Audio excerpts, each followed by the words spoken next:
बेचना चाहते हैं। उन्होंने राम का सौदा किया। उन्होंने राम की शिलाओं को, जिन पर राम लिखा था, उनको बेचा। उन्होंने रामचंद्र भगवान की खड़ाओं तक को बेचा। अब उन्होंने राम को बेचा, अब काशी पहुंच गए और गंगा को बेचेंगे। इतने दिन से 3 महीने होने को जा रहे हैं इस सरकार को। मैं बड़ी साफ दिल से कहना चाहता हूं कि काम एक रत्ती का नहीं हुआ है।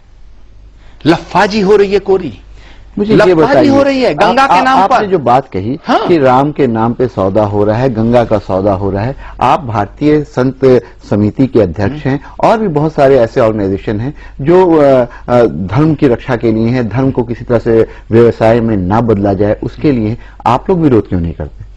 आप लोग जनता के सामने क्यों नहीं बताते? ये आपने मुझसे जो पूछा है, जो मेरा जवाब है, ये अपने आप में एक विरोध है।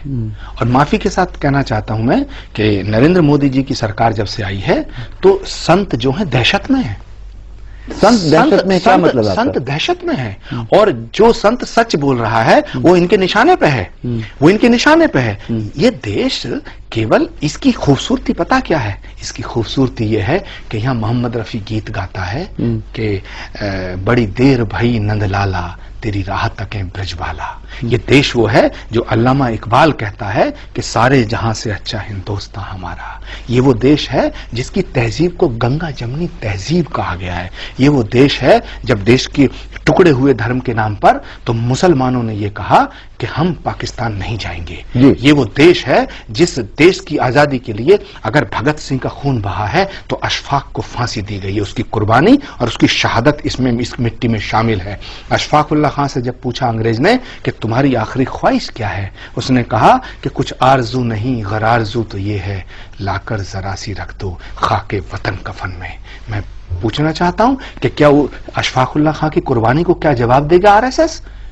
वीर अब्दुल हमीद ने पाकिस्तान से लड़ते हुए दुश्मन के टैंक तोड़े थे, अपने बदन की बोटियां। ये देश सबका है। चंद्रशेखर आजाद ने अगर इस देश के लिए कुर्बानी दी है तो ये देश क्या केवल ब्राह्मणों का है? भगत सिंह ने अगर इस देश के लिए कुर्बानी दी है तो इसलिए दी गई थी कि ये देश केवल सरदारों का है?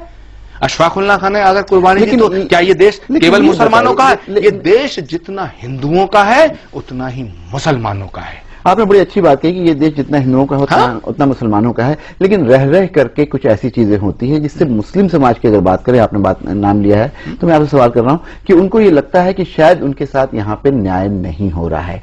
अभी कुछ दिनों से आपने देखा होगा कि बहुत सारे मुसलमान नौजवान दहशतगर्दी, आतंकवाद के आरोप में पकड़े जाते हैं, बरसों बरस तक जेल में रहते हैं और उसके बाद एक अदालत ये कहती है कि नहीं, इनके ऊपर जितने आरोप थे वो गलत पाए गए। इसके लिए किसको जिम्मेदार आप मानते हैं?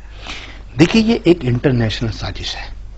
अमेरिका किसी कीमत पे नहीं चाहेगा कि भारत और पाकिस्तान के रिश्ते मजबूत हों, पहली बात। दूसरी बात है, हमारे कुछ लोग भोले हैं, उनकी शराफत का नाजायज फायदा उठाया जाता है।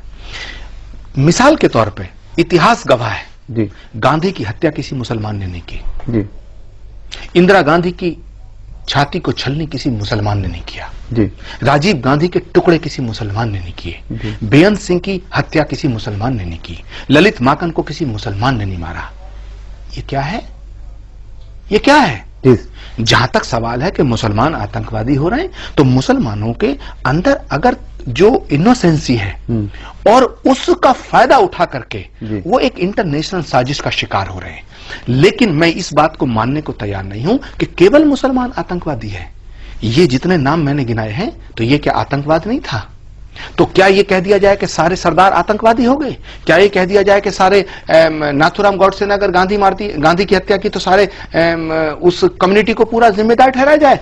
आतंकवाद और अपराध कोई कम्युनिटी नहीं करती है, ये व्यक्ति इंडिविजुअल करता है। ये व्यक्ति करता है। लेकिन जो व्यक्ति करता है वो अगर मुसलमान है तो उसको सजा दी जाए, उसे आतंकवादी माना जाए। लेकिन अगर एक आदमी ने कोई गलत काम कर दिया है, गुनाह कर दिया है, तो सारे मुसलमानों को हम आतंकवादी मान लें? मैं ये दावे के साथ कहता हूं, जिम्मेदारी से कहता हूं कि इस्लाम आतंकवाद का नाम होता तो सारी दुनिया में इस्लाम नहीं फैलता, यजीदियत फैलती। इस्लाम मोहब्बत का, इबादत का, कुर्बत का, खिदमत का और इबादत का नाम है। ऐसे ही हिंदू धर्म दया का, शील का, क्षमा का, करुणा का, त्याग का नाम है, तपस्या का नाम है। आपने इतनी बढ़िया बात कही है, लेकिन ये